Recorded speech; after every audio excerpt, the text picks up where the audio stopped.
Assalamualaikum warahmatullahi wabarakatuh. Selamat pagi sahabat Sinaps. Alhamdulillah, puji dan syukur kita panjatkan kehadirat Allah Subhanahu wa taala. Karena atas izinnya, hari ini kita semua dapat berkumpul dalam acara Sinaps Talk 9.0 Mega Webinar Emergency Treatment Updates for Medical Practitioner.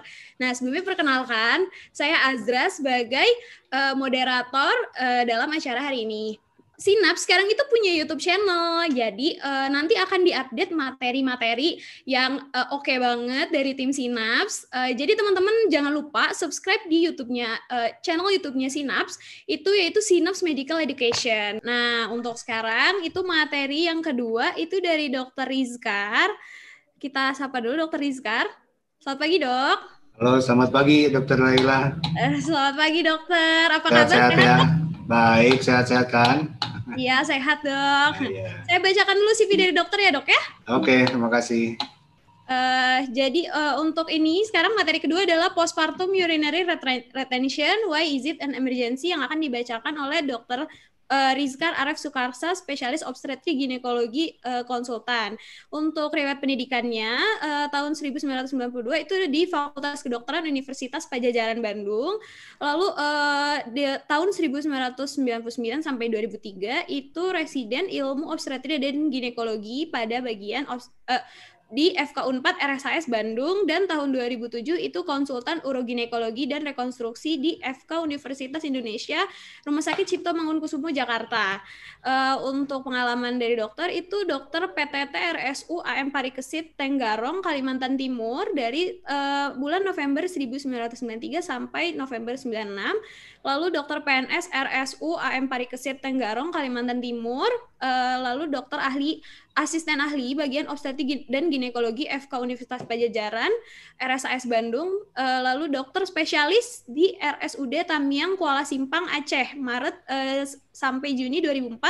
Lalu saat ini menjadi dokter spesialis di bagian obstetri dan ginekologi FK Universitas Padjadjaran RSAS dari Juni 2004 sampai sekarang. Berikut CV nah, lalu untuk pengalamannya, wah ini banyak sekali dok.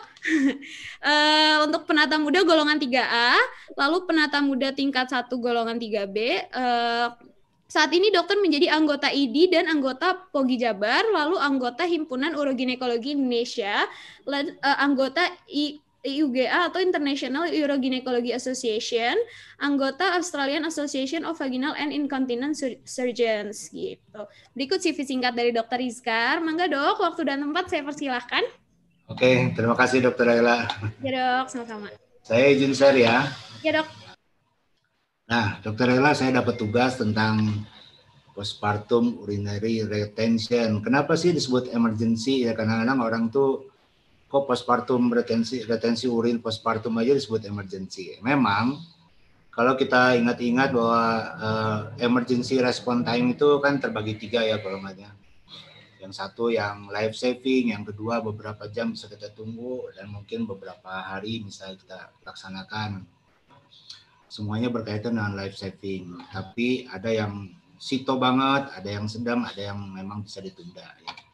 Nah, retensi urin, terutama ini postpartum pada ibu hamil, ya, pada ibu hamil yang sudah menjalani persalinan itu, nah itu hati-hati.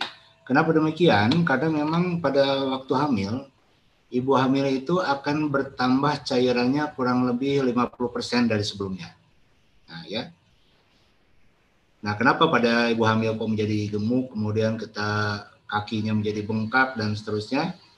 Nah, begitu melahirkan, di dalam seminggu pertama itu ibu hamil itu tugasnya ya pipis lagi gitu. Yang tadinya awalnya memasukkan cairan, kemudian setelah bersalin dia mengeluarkan cairan. Nah, kadang-kadang sistem ini atau usaha badan untuk mengeluarkan ini bisa mengalami kendala.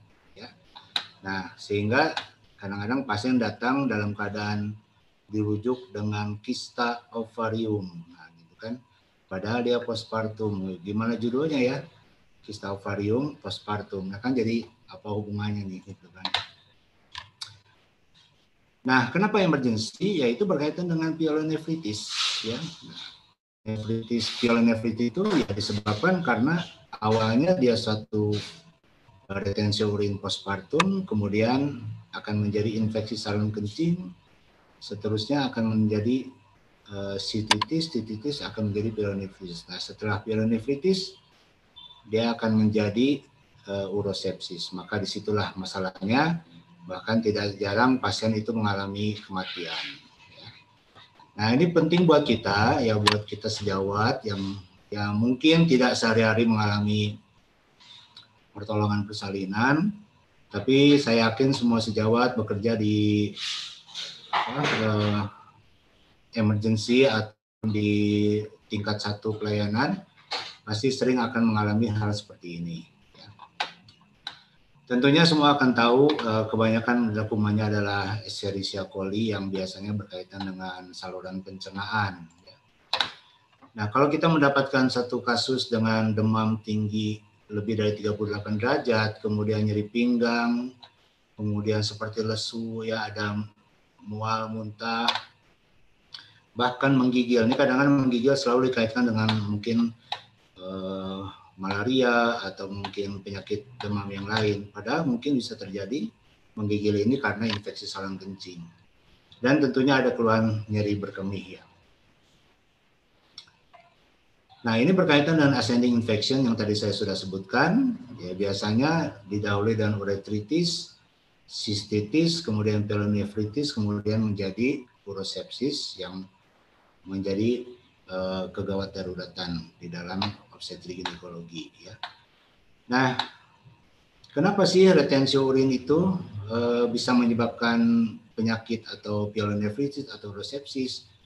Ya tentunya karena adanya kolonisasi bakteri di dalam vesika urinaria itu disebabkan karena ada bendungan tadi ya. Nah, akibatnya bakteri yang berada komensal di uretra itu bisa ikut berkembang biak menjadi koloni sehingga terjadi infeksi. Atau mungkin kuman itu datangnya dari saluran pencernaan karena dia higieninya kurang, kemudian bisa menginfeksi saluran kencing. Ya. Nah, semua berawal dari postpartum urinary retention ini, ya, yaitu keadaan dia tidak bisa berkemih secara spontan di dalam waktu 6 jam pertama setelah bersalin atau setelah mengangkat kateter. Jadi di sini poinnya adalah 6 jam ya. Nah, kalau 6 jam dia tidak bisa bersalin, hati-hati, kita harus sudah curiga, jangan-jangan dia sedang mengalami retensi urin. Kenapa demikian? Nah, itu insidensinya kurang lebih 7-4% dari semua persalinan, baik itu spontan maupun persalinan dengan alat, ya, ataupun dengan seksual cesarean. Tapi nanti ada insidensi yang disampaikan oleh sejawat di tempat-tempat yang lain.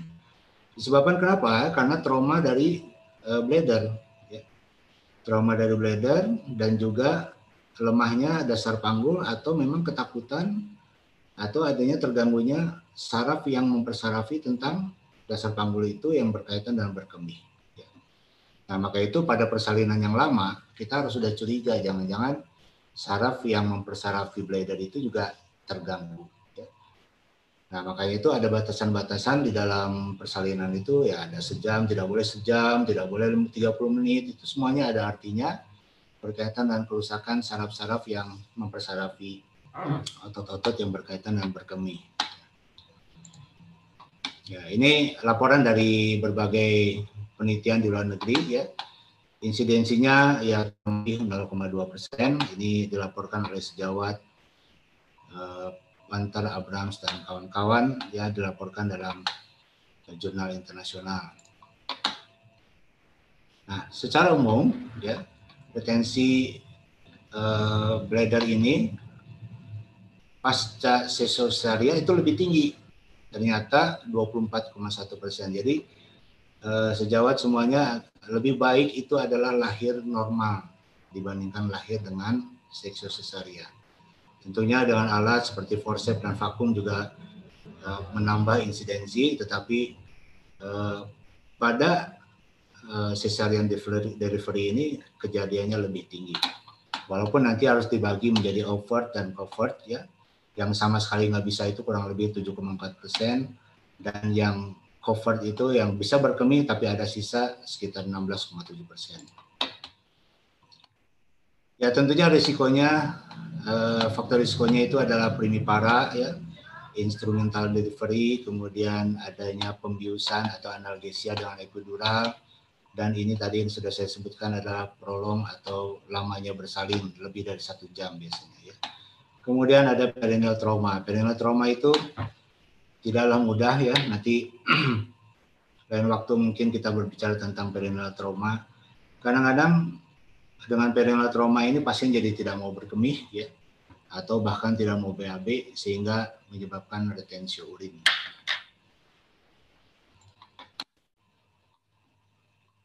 Ini juga dilaporkan oleh sejawat di luar negeri bahwa ternyata retensi urin itu meningkat pada penggunaan instrumental, analgesia, episiotomi, ya, nulipara, dan seperti yang disampaikan tadi.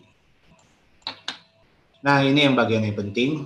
Jadi, sejawat semuanya, kalau kita memperhatikan ini kayaknya, aduh males banget nih mempelajarinya ini ya, tapi sangat penting ketika kita mempelajari fungsi berkemih.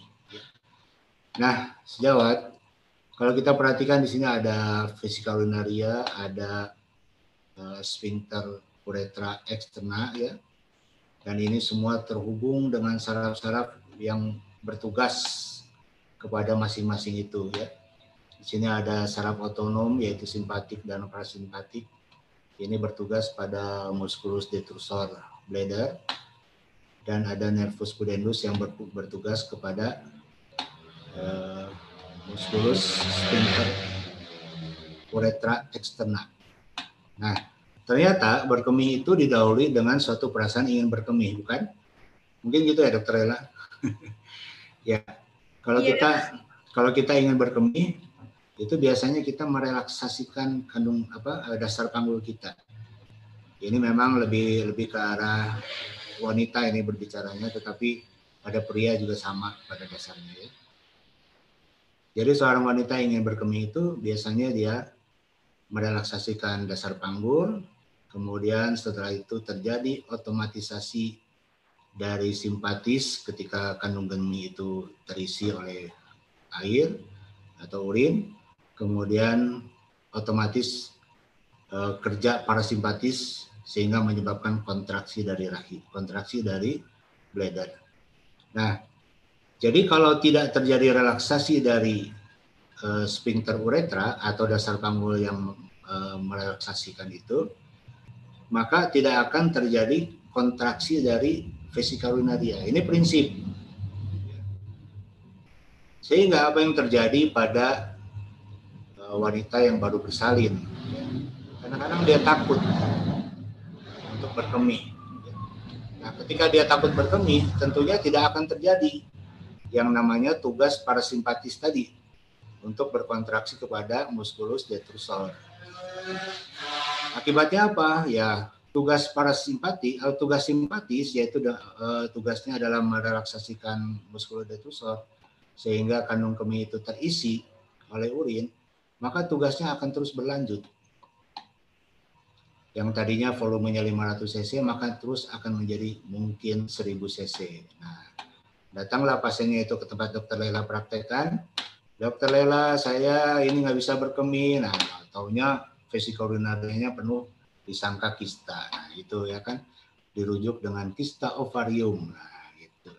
Ternyata Dokter Lela periksa, oh ternyata ini retensi urin. Masalahnya apa, Bu? Nah, gitu kan.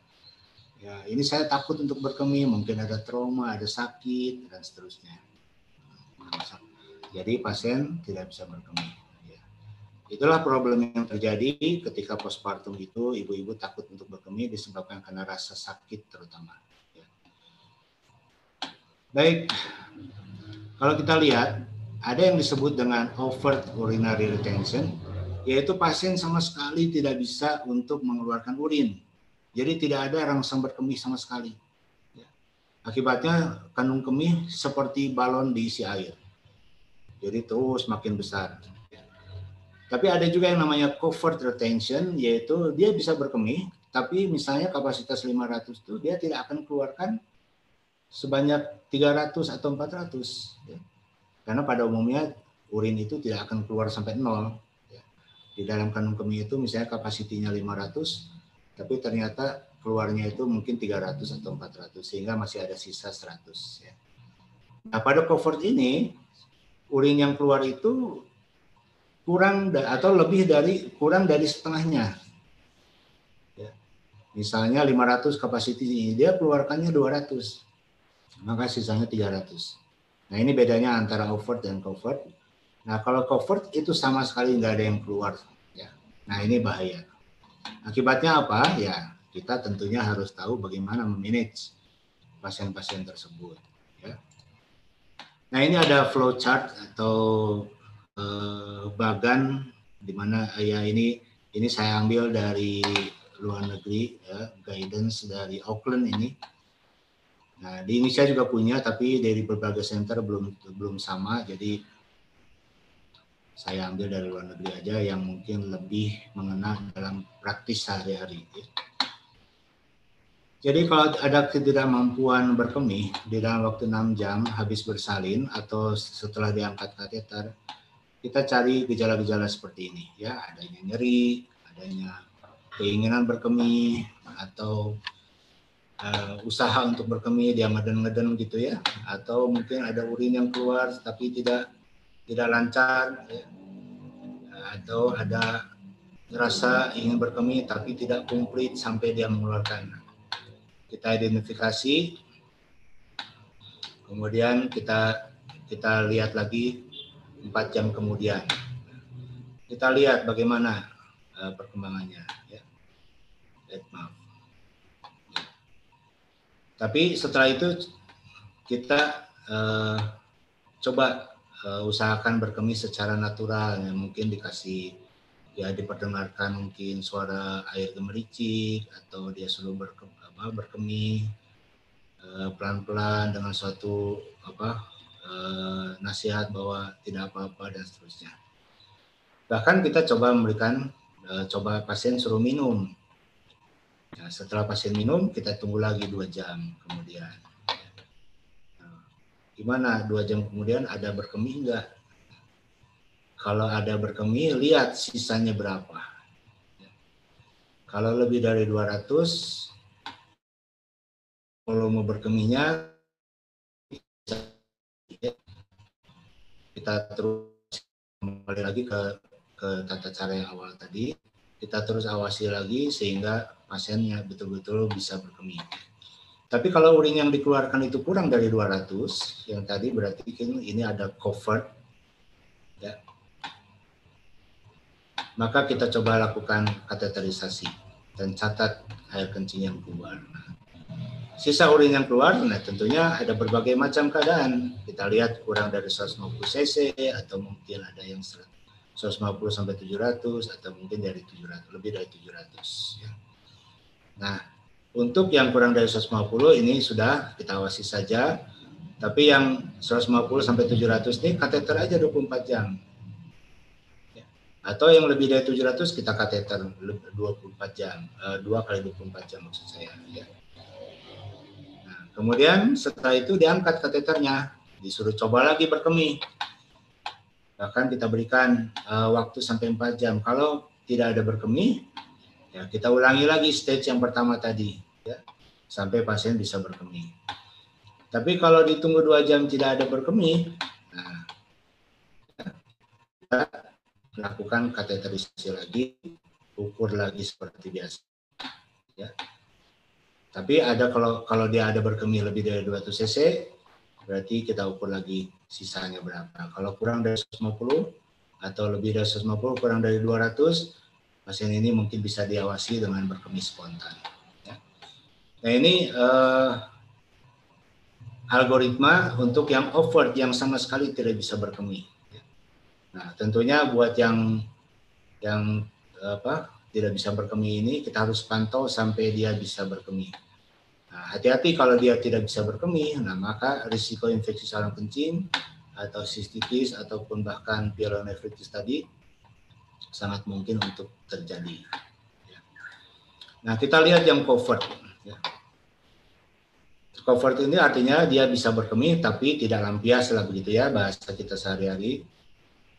Kita identifikasi dulu masalahnya apa.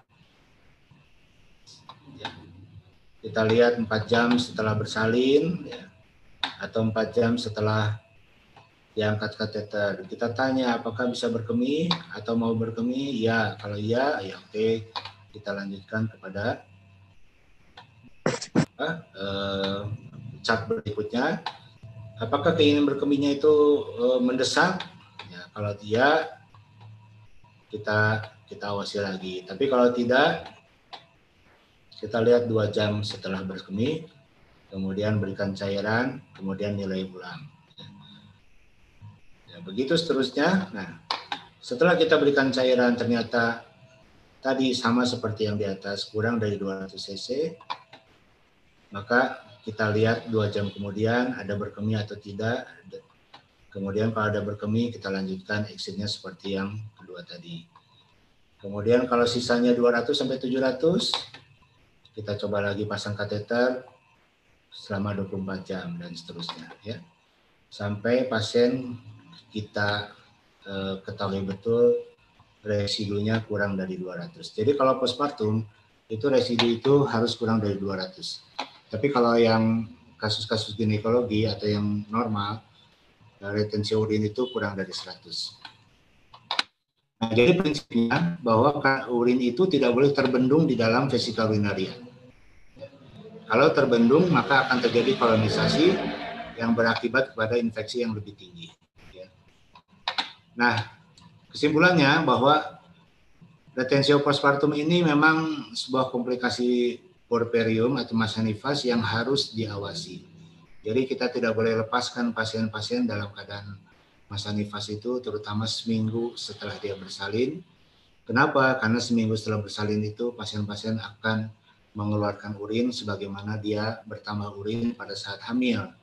Dan pada postpartum itu harus dikeluarkan sebagai usaha kompensasi dari badan untuk kembali kepada keadaan cairan yang normal atau seperti sedia kala. Persalinan dengan alat, kemudian anestesi epidural atau perineal tears yang memang membuat nyeri, itu hati-hati. Risiko untuk meningkatkan retensi urin ini. Ya. Keadaan yang kurang mobility atau kurang keinginan untuk berkemih, hati-hati juga itu bisa menyebabkan retensi urin. Keadaan kemampuan pengobatan untuk kateterisasi itu juga harus kita pertimbangkan untuk dilakukan kalau kita mendapatkan kasus-kasus yang tidak bisa berkemih tersebut. Ya. Tapi ini suggestion saja, ini pengalaman bekerja, ya. Karena memang guidance-nya belum ada di Indonesia yang bisa disepakati secara nasional. Nah, kalau kita tidak bisa mendapatkan pasien tidak bisa berkemih atau berkemihnya kurang dari 200, kalau pusing-pusing mengikuti flowchart tadi sudah aja pasang kateter 7 hari. Ya, kemudian dia pasang, nanti dia datang dilepaskan kateter pada pagi hari, kita lihat hari itu dia bisa berkemih atau tidak sesuai flowchart tadi. Juga diberikan antibiotik profilaksis. Ya. Obat-obat pendukung seperti ATP, kalsium, atau misoprostol bisa dipertimbangkan untuk diberikan untuk memperkuat kontraksi dari musculus detrusor. Ya. Ini saran saja pengalaman praktek selama ini supaya lebih mudahnya. Ya. Tapi yang penting buat kita adalah bagaimana kita mengetahui bahwa pasien-pasien itu mengalami retensi urin postpartum terutama. Karena itu bisa menyebabkan keadaan yang berat namanya urosepsis dan bisa menyebabkan kematian. Mungkin itu saja Dr. Lela apa yang bisa saya sampaikan, mungkin tips ringan, mudah-mudahan nanti diskusinya berkembang dan banyak pertanyaan. Itu saja sementara. Terima kasih Dr. Lela. Ya.